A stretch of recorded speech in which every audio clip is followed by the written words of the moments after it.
Hello everyone and welcome to my channel আর ইন এডুকেশনে। আশা করছি তোমরা সবাই খুব ভালো আছো।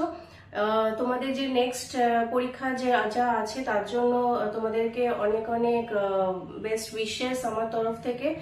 এবং যাদের নতুন সেশন শুরু হচ্ছে তাদের তাদের যে সিলেবাস আছে তার মধ্যে এর আগে আমি কিছু আলোচনা করেছিলাম। এর আগে আমরা অলরেডি ডিসকাস করেছি, যেটা হচ্ছে পার্সোনালিটি টেস্ট।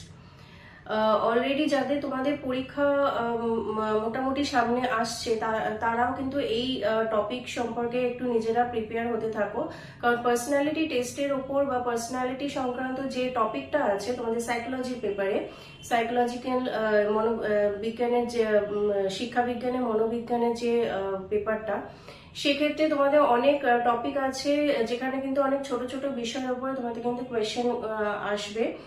আর আমি অলরেডি পার্সোনালিটি টেস্টের উপরে এক একটা ভিডিও এর আগে প্রিভিয়াস আমার কিছু যদি ভিডিও দেখে থাকো, সেখানে পার্সোনালিটি কি, পার্সোনালিটি ব্যক্তিত্বের বৈশিষ্ট্যগুলি কি কি, ক্যারেক্টারিস্টিক্স কি কি এবং তার তাৎপর্য কি, শিক্ষা বিজ্ঞানে তার তাৎপর্য কি, সেই বিষয় সংক্রান্ত অলরেডি আমার ভিডিও দেওয়া আছে, সেখান থেকে তোমরা চেক আউট করতে পারো।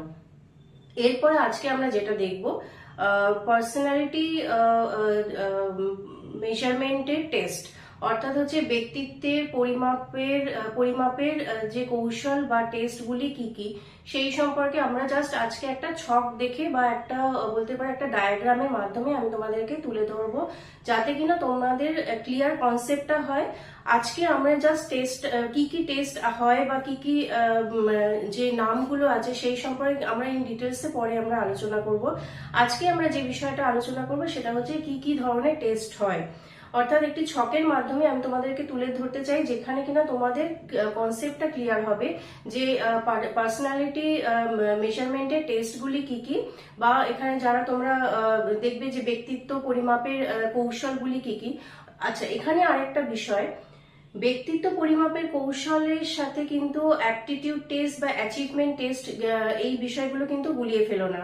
যারাই তোমরা অনেকে আছো, অনেক স্টুডেন্টের ক্ষেত্রে আছো যারা কিন্তু এই সাইকোলজিক্যাল বা মনোবিজ্ঞান শিক্ষা ক্ষেত্রে মনোবিজ্ঞানের পেপারে প্রচুর এই ধরনের মানে সাইকোলজিক্যাল বিষয় যেগুলো আছে তার মধ্যে কিন্তু এই ছোট ছোট বিষয়গুলোর মধ্যে কিন্তু একটার সাথে একটা গুলিয়ে ফেলছো, সেটা করো না। অ্যাচিভমেন্ট টেস্ট আলাদা, অর্থাৎ পারদর্শিতার অভিক্ষা কি, এটার উপরেও আমার ভিডিও আছে, সেটাও তোমরা দেখতে পারো, যেখানে কিন্তু আদর্শায়িত অভিক্ষা, যেটা আমরা জানি পারদর্শিতার অভিক্ষার মধ্যে যেটা দুটো ভাগ আছে, আদর্শায়িত অভিক্ষা কি, শিক্ষক নির্মিত অভিক্ষা কি, এগুলো কিন্তু আলাদা। তো এই বিষয়গুলো একটু খেয়াল রেখে করবে। আজকে আমরা যে বিষয়টা আমরা শুরু করতে যাচ্ছি, যে ব্যক্তিত্বের কৌশল বা তার পরিমাপক যন্ত্রগুলো কি বা তার টেস্টগুলি কি কি। চলো তাহলে আজকে আমাদের ভিডিওটা শুরু করা যাক। যে ব্যক্তিত্ব পরিমাপের পদ্ধতিগুলো কি কি বা এর টেস্টগুলো কত রকমের হয়। ফার্স্ট যেটা আছে অ্যানালিটিক্যাল মেথড বা অ্যানালিটিক্যাল টেস্ট, অর্থাৎ হচ্ছে বিশ্লেষণমূলক পদ্ধতি। অর্থাৎ কোনো একজন ব্যক্তির আচরণগত বৈশিষ্ট্য পরিমাপ করতে গেলে তার সামগ্রিকভাবে, অর্থাৎ তার সামগ্রিক ব্যক্তিত্বের উপরে আমাকে তার টেস্টটা বা অভিজ্ঞতা আমাকে করতে হবে। সেখানে আমাকে কি কি দেখতে হবে, মানে এটা হচ্ছে ব্যক্তির আভ্যন্তরীণ বিষয়গুলোকে জানার জন্য যে টেস্টগুলো করা হয়। অর্থাৎ আমরা এর আগেও বলেছি যে ব্যক্তিত্ব পরিমাপের যে পরীক্ষাগুলো করা হয় সেটি পরোক্ষ এবং প্রত্যক্ষ দুভাবেই হয়। প্রত্যক্ষভাবে আমরা কিভাবে করতে পারি, এবং যেটা হচ্ছে যে ব্যক্তির আভ্যন্তরীণ যে বিষয়গুলো সম্পর্কে আমরা কিভাবে তার জানবো, তার মানসিক, তার দৈহিক, তার সামাজিক, তার ক্রিয়েটিভ যে বিষয়গুলো আছে, অর্থাৎ ক্রিয়েটিভ থিঙ্কিং, এবং তার অন্যান্য যে আচার আচরণ সম্পর্কিত বা তার চারিত্রিক গঠন কিরকম, এই সম্পর্কে সমস্ত তথ্য জানতে গেলে আমাকে কি করতে হবে না, এই ধরনের বিশ্লেষণমূলক পদ্ধতি আমাকে নিতে হবে। সেটা কি, অ্যানালিটিক্যাল মেথডের মধ্যে বিভিন্ন টেস্ট আছে। এগুলোকে অ্যানালিটিক্যাল মেথডকে আবার ভাগ করা হচ্ছে কিভাবে না, ইন্টারভিউ আমরা জানি যে দুটি মানুষ বা দুজন ব্যক্তির মধ্যে যে ফেস টু ফেস যে আলোচনা হচ্ছে বা ফেস টু ফেস যে সাক্ষাৎ করা হচ্ছে, সেই সম্পর্কে যে ইন্টারভিউ বা সাক্ষাৎকারটা তৈরি হয়। নেক্সট আছে কোয়েশ্চেনিয়ার। কোয়েশ্চেনিয়ার হচ্ছে যে বিভিন্ন কোয়েশ্চেন বা বিভিন্ন অভিজ্ঞা পদ বা বিভিন্ন কোয়েশ্চেন করার মাধ্যমে, অর্থাৎ প্রশ্নকরণের মাধ্যমে একজন ব্যক্তির তার আচরণগত বৈশিষ্ট্য, তার চারিত্রিক বৈশিষ্ট্যকে জানা যাচ্ছে। বিভিন্ন ধরনের ক্রস কোয়েশ্চেনিং এর মাধ্যমে একজন ব্যক্তির পার্সোনালিটিকে তুলে ধরা হচ্ছে বা পার্সোনালিটি সম্পর্কে আমরা জানতে পারছি। এই ধরনের বিভিন্ন কোয়েশ্চেনিয়ার হয়, তার মধ্যে এটা একটা এক্সাম্পল আমি দিলাম, MMPI, অর্থাৎ হচ্ছে মিনেসোটা মাল্টিফেসিক পার্সোনালিটি ইনভেন্টারি। আচ্ছা, এই ধরনের আমি আজকে জাস্ট আমি তোমাদেরকে ডায়াগ্রামটা দিয়ে বোঝাচ্ছি। আমি যে শর্টে যে বিষয়গুলো লিখেছি, MMPI যে বিষয়টা, এটা হচ্ছে এটি একটি ইনভেন্টারি বা টেস্ট, যেটা কিন্তু কোয়েশ্চেনিয়ারের মধ্যে পড়ছে। কোয়েশ্চেনিয়ারের মধ্যেও কিন্তু অনেক রকমের ভাগ আছে। আমি যখন প্রত্যেকটা বিষয় নিয়ে যখন এর পরবর্তীকালে যে ভিডিওগুলোতে আমি ইন্ডিভিজুয়াল আলোচনা করব, তখন কিন্তু আমি এগুলো তখন বলবো। আর এই MMPI দিয়ে তোমাদের কিন্তু নেক্সট সেটে কোয়েশ্চেনও আসে। অনেক সময় যে অপশনাল যে অপশন গুলো দেওয়া থাকে এক একটা কোয়েশ্চেনের মধ্যে, যে বলা হবে যে যদি বলে দেওয়া হয় যে অ্যানালিটিক্যাল মেথডের মধ্যে কোনটা কোন কোন ইনভেন্টারি গুলো পড়ছে, সেখানে জাস্ট এই নামটা হয়তো দিয়ে দেওয়া হলো, তাহলে তোমাকে এটা বুঝতে হবে বা তোমরা এটাকে সেইভাবে তৈরি করবে তোমাদের আনসার, যে প্রত্যেকটাকে আলাদা আলাদা ভাবে আনসার গুলোকে তৈরি করবে, তাতে তোমাদেরকে বুঝতে সুবিধা হবে। এবং প্রত্যেকটার শর্ট ফর্ম গুলোকে অবশ্যই তোমরা কিন্তু মনে রাখবে। শর্ট ফর্ম গুলোকে চাইলে তোমরা একটা আলাদা জায়গায় কিন্তু জট ডাউনও করতে পারো, সেই নোট করে তোমরা দেখে নেবে যে কোন ইনভেন্টারিকে শর্ট ফর্মে কিভাবে রিপ্রেজেন্ট করা হচ্ছে এবং কোনটা কিসের আন্ডারে পড়ছে, তবে গিয়ে কিন্তু তোমাদের কোয়েশ্চেন তৈরি করতে এবং সেটা মনে রাখতে অনেক বেশি সুবিধা হবে। এরপর আসছে রেটিং স্কেল। রেটিং স্কেল হচ্ছে এক ধরনের অ্যানালিটিক্যাল টেস্ট বা বিশ্লেষণাত্মকমূলক পদ্ধতি, যেটা কিনা একজন মানে রেটিং দু রকমের হতে পারে, রেটিং বাই মাইসেলফ আর রেটিং বাই আদার্স, অর্থাৎ একজন ব্যক্তির আচরণকে কিভাবে নির্ণায়ক পদ্ধতির মাধ্যমে অর্থাৎ স্কেলের মাধ্যমে তাকে নির্ণয় করা হচ্ছে ব্যক্তির আচরণকে, এবং সেটা কিভাবে সে নিজেও করতে পারে, তার বিভিন্ন সেটিরও বিভিন্ন অনেক রকমের মানে অ্যানালিটিক্যাল টেস্ট আছে, তার মাধ্যমে সে করতে পারে।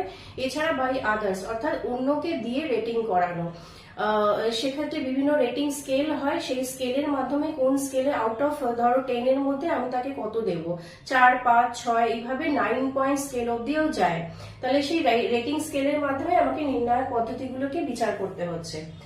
নেক্সট আছে কেস স্টাডি।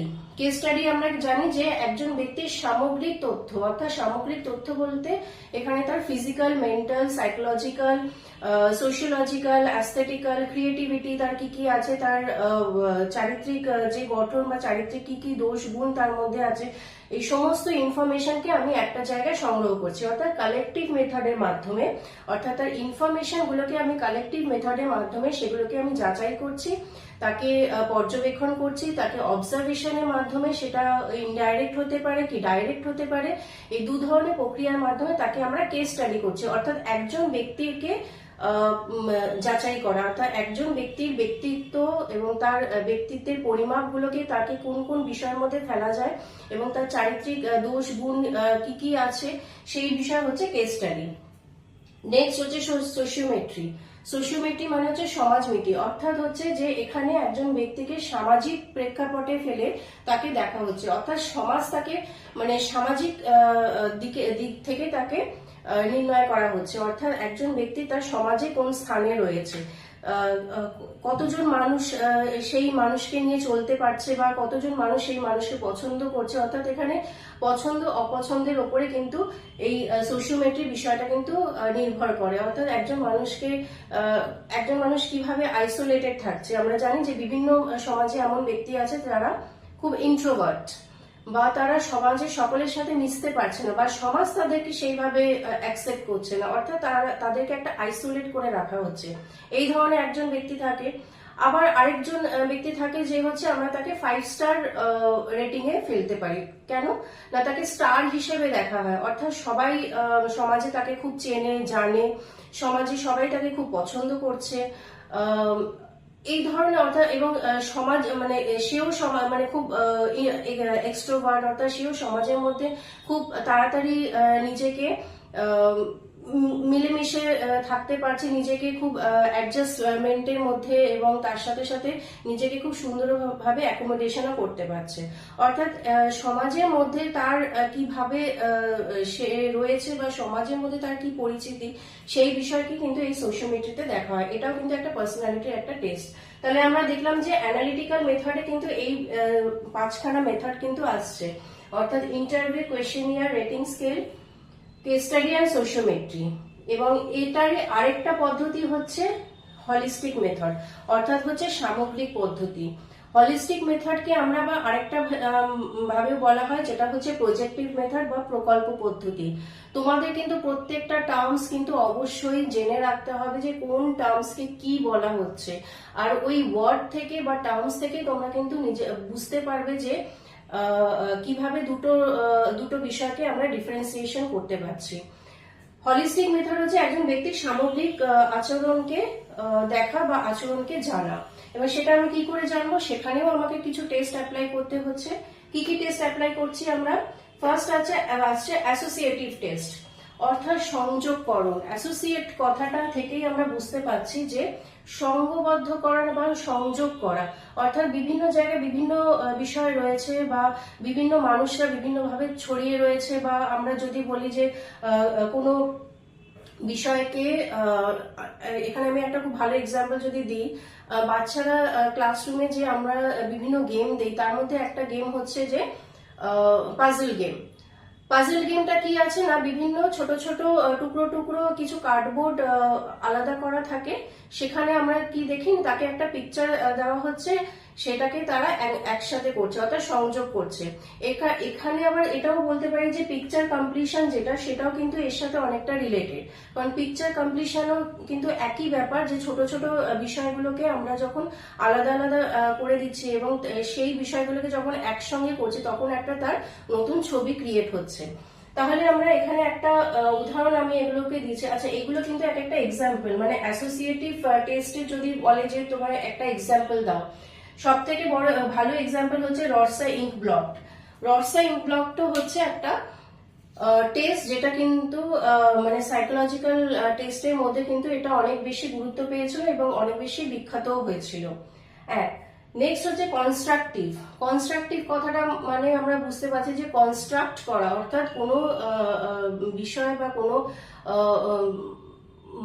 বিষয়বস্তুকে কনস্ট্রাকশন করা, অর্থাৎ গঠনমূলক দিক দিয়ে তার কার্যগুলিকে আরো বেশি রূপায়িত করা হচ্ছে, অর্থাৎ গঠনমূলক দিক দিয়ে তার সেই বিষয়গুলোকে তুলে ধরা। এখানেও আমি একটা এক্সাম্পল দিয়েছি, TAT। এই TAT তোমরা পাবে, তোমরা সাইকোলজিক্যাল যে গাইডেন্স পার্সোনালিটি যে টেস্ট যখন তোমরা পড়বে, তখন কিন্তু এই বিষয়গুলো পাবে, যে থিমেটিক অ্যাপ্রিসিয়েশন টেস্ট, আরেকটা হচ্ছে CAT, এটা হচ্ছে চাইল্ড অ্যাপ্রিসিয়েশন টেস্ট। এই বিষয়গুলো কিন্তু ইন্ডিভিজুয়াল তোমরা দেখে রাখবে। আমি এখানে শর্ট ফর্মে দিয়েছি, কারণ তোমাদের এক্সামেও কিন্তু এইভাবে শর্ট ফর্মেই তুলে দেবে। তোমাদেরকে কিন্তু আমি বারবার বলছি যে শর্ট ফর্মে ফুল ফর্ম গুলো দেখে রাখবে। এইভাবে শর্ট ফর্ম দিয়ে দেবে, অনেকেই বুঝতে পারবে না, শর্ট ফর্মটা মনে রাখতে পারো না। এবং সেটাও জেনে রাখতে হবে এই টেস্টগুলো কোন মানে কার আন্ডারে এটা পড়ছে। Thematic appreciation test, children appreciation test, এগুলো হচ্ছে কনস্ট্রাকটিভ টেস্টের মধ্যে পড়ছে, যেটা কিনা প্রকল্প পদ্ধতি, অর্থাৎ হাতে কাজ করে যে প্রজেক্ট মেথড বা যে অ্যাক্টিভিটি গুলো করা হয়, অর্থাৎ হাতে কলমে কাজের মাধ্যমে যে টেস্টগুলো দেওয়া হচ্ছে, এবং তার থেকে আমরা ব্যক্তিত্বের আচরণের বিষয়গুলোকে আমরা জানতে পারছি। নেক্সট হচ্ছে কমপ্লিশন। কমপ্লিশন বলতে এখানে পিকচার কমপ্লিশন করা হচ্ছে। পিকচার কমপ্লিশনের মাধ্যমে যে টেস্টগুলো করা হয়, অর্থাৎ এখানে বিভিন্ন ধরনের চিত্র বা ছবি আঁকার মাধ্যমে কোনো ব্যক্তিকে বা কিংবা শিশুদের আচরণের বৈশিষ্ট্যকে আমরা জানতে পারছি। নেক্সট আসছে চয়েস টেস্ট, অর্থাৎ এখানে বিভিন্ন ধরনের নির্দেশমূলক বৈশিষ্ট্য দেওয়া হচ্ছে এবং সেখানে তাকে বিভিন্ন চয়েস, অর্থাৎ সে তার ইচ্ছে অনুযায়ী বা সে তার পছন্দ অনুযায়ী যে কোনো বিষয়কে নির্বাচন করতে পারে। অর্থাৎ এখানে নির্বাচনমূলক পদ্ধতি এখানে প্রয়োগ করা হচ্ছে কোনো ব্যক্তির আচরণ বা বৈশিষ্ট্য পরিমাপ করার জন্য। এবং লাস্ট হচ্ছে এক্সপ্রেসিভ টেস্ট। এক্সপ্রেসিভ টেস্টের একটা এক্সাম্পল হচ্ছে ড্র আ ম্যান টেস্ট, অর্থাৎ এখানে শিক্ষার্থী বলো বা কোনো শিশু বলো কিংবা যে কোনো ব্যক্তি বলো, তার আচরণ অর্থাৎ কিভাবে প্রকাশ পাচ্ছে না তার চিন্তাধারার মাধ্যমে, অর্থাৎ এখানে ক্রিয়েটিভ থিঙ্কিং তৈরি হচ্ছে, অর্থাৎ বিভিন্ন ধারণামূলক বিষয় কিংবা গুলোকে নিয়ে সে তার কনসেপ্ট কিভাবে তৈরি করছে, তার চিন্তা প্রক্রিয়া কিভাবে বিকাশ হচ্ছে, তার অ্যাস্থেটিক্যাল এবং তার নান্দনিক বিষয়গুলো কিভাবে তার তৈরি হচ্ছে এবং সেই বিষয়গুলোকে সে কিভাবে প্রকাশ করতে পারছে। অর্থাৎ এখানে এক্সপ্রেসিভ মানে হচ্ছে প্রকাশমূলক বিষয়ের মধ্যে তার ধারণাগুলোকে কিভাবে সে প্রকাশ করতে পারছে এবং তার মাধ্যমে সে নতুন কিছু তৈরি করতে পারছে কি পারছে না সেই বিষয়ের উপরে টেস্ট তৈরি করা হচ্ছে। সুতরাং আমি আশা করি যে এই বিষয়টা তোমাদের হেল্প হবে, কারণ এই প্রত্যেকটা বিষয় কিন্তু তোমাদের ইম্পর্টেন্টই ধরে রাখো, মানে ইম্পর্টেন্ট, কারণ প্রত্যেকটাই তোমাদের পেপারে এবং সিলেবাসে তো আছে। এছাড়া প্রত্যেকটা ক্ষেত্র থেকে কিন্তু তোমাদের নেট সেট বা সামনে আসন্ন যাদের SLST পরীক্ষা আছে তারাও কিন্তু এখান থেকে তোমরা অনেক কোয়েশ্চেন পাবে। সেই জন্য বলছি এই বিষয়গুলোকে তোমরা ভাগ করে করে পড়বে এবং প্রত্যেকটাকে একটা কম্প্যাক্ট ভাবে পড়বে। একভাবে পড়ে গেলে কিন্তু ওইভাবে তোমরা সবকটাকে গুলিয়ে ফেলবে, কারণ পার্সোনালিটি টেস্ট আলাদা, অ্যাচিভমেন্ট টেস্ট আলাদা, অ্যাপটিটিউড টেস্ট আলাদা, ওইদিকে ইন্টেলিজেন্সি টেস্ট আলাদা। সুতরাং কোনটার সাথে সবই একরকম লাগবে, অর্থাৎ তোমাদেরকে প্রত্যেকেই বলছি যারা তোমরা প্রিপারেশন নিচ্ছ পরীক্ষাতে অ্যাটেন্ড করার জন্য, তারা কিন্তু প্রত্যেকে কিন্তু এই জিনিসগুলোকে ভাগ ভাগ করে পড়ে রাখবে, আলাদা আলাদা করে পড়বে, যার জন্য তোমাদেরকে আজকে এই চার্টটা করে দেওয়া। আর তার সাথে প্রত্যেকটা কিন্তু আমি এরপরে আলাদা করে আলাদা ভিডিওতে আমি আনবো, যে প্রত্যেকটাকে আমরা ইন্ডিভিজুয়ালি ডিটেলসে আলোচনা করবো, কারণ সোশিওমেট্রি কি, রেটিং স্কেল, কেস স্টাডি, কোয়েশ্চেনিয়ারে অনেকগুলো কোয়েশ্চেনিয়ার আছে। আমি জাস্ট আজকে একটা এক্সাম্পল দিয়েছি MMPI, এরকম আরো 2-3টে আছে। এখানে যদি কোয়েশ্চেনের এইভাবে তুলে দেয় তখন কিন্তু অনেকে পাজল হয়ে যাবে। সুতরাং এইভাবে যদি TAT CAT কিসের আন্ডারে পড়ছে, তখন যদি তোমাদের কনসেপ্ট ক্লিয়ার না থাকে তাহলে কিন্তু তোমাদের অসুবিধায় পড়তে হবে। আর হলিস্টিক মেথড কি বলছে, অ্যানালিটিক্যাল মেথড কি বলছে। অ্যানালিটিক্যাল মেথড হচ্ছে একজন ব্যক্তির ব্যক্তিত্ব অর্থাৎ তার আভ্যন্তরীণ বিষয়গুলোকে যাচাই করা। অ্যানালিটিক্যাল মানেই বলছি, মানে কথাটা মানে থেকেই আমরা বুঝতে পারছি যে অ্যানালিসিস করা। For what? Analysis for a individual person or a individual internal personality, অর্থাৎ একজন মানুষের ব্যক্তির আভ্যন্তরীণ বিষয়গুলোকে জানা। আর হলিস্টিক মেথড হচ্ছে প্রজেক্টিভ মেথডের মাধ্যমে, অর্থাৎ হচ্ছে প্রকল্প পদ্ধতির মাধ্যমে কি কি বিষয়গুলোকে সে কিভাবে নির্বাচন করতে পারছে বা সেগুলোকে কিভাবে দেখছে, অর্থাৎ হাতে কলমে কাজের মাধ্যমে সে কোনো টেস্টকে দিতে পারছে। তো আশা করি তোমাদের বিষয়গুলো আমি যতটা চেষ্টা করেছি কম্প্যাক্ট ভাবে এবং ডায়াগ্রামের মাধ্যমে শেখানো, কারণ আমার মনে হয় এইভাবে ডায়াগ্রাম বা চার্টের মাধ্যমে পড়লে তোমাদের নোটস তৈরি করতে ইজি হবে। মোটামুটি তোমরা এটা যদি পারো, তো এটা যদি চাও তোমরা স্ক্রিনশট তুলে রাখতে পারো। এছাড়া তোমরা এই সম্পর্কে নেটেও অনেক ইনফরমেশন পেয়ে যাবে, সেগুলো দিয়েও তোমরা তোমাদের নোটস প্রিপেয়ার করো। আশা করছি যদি তোমাদের যদি কোনো কোয়ারিজ থাকে বা কোনো ফিডব্যাক থাকে অবশ্যই আমাকে কমেন্ট বক্সে আমাকে জানাবে। আর আমি এই রিলেটেড ভিডিও আমি পরবর্তী আরো কিছু ভিডিওতে আমি নিয়ে আসবো, আরো কিছু কিছু নতুন টপিক, যেটা কিন্তু তোমাদের পরীক্ষার জন্য প্রিপেয়ার করতে সুবিধা হবে। তো আশা করছি তোমাদের ভিডিওটা আজকে ভালো লেগেছে এবং হেল্পফুল হয়েছে। যদি ভিডিও ভালো লেগে থাকে তাহলে ভিডিওকে অবশ্যই লাইক, শেয়ার আর সাবস্ক্রাইব করে দিও। আমি নেক্সট ভিডিওতে তোমাদের সাথে খুব তাড়াতাড়ি দেখা হচ্ছে এবং নতুন টপিক নিয়ে তোমাদের সাথে দেখা হচ্ছে। আরো আমি চেষ্টা করব যে এই সংক্রান্ত এবং আরো যা যা অন্যান্য তোমাদের যে এডুকেশনাল পেপারস গুলো আছে সেই পেপারের উপরে তোমাদের ভিডিও নিয়ে আসার, যাতে তোমাদের পরীক্ষার নোটস তৈরি করতে বা পরীক্ষার প্রিপারেশন নিতে সুবিধা হয়। তাহলে আজকের মতো ভিডিও এই পর্যন্তই, দেখা হবে তোমাদের সাথে নেক্সট ভিডিওতে। So thanks for watching.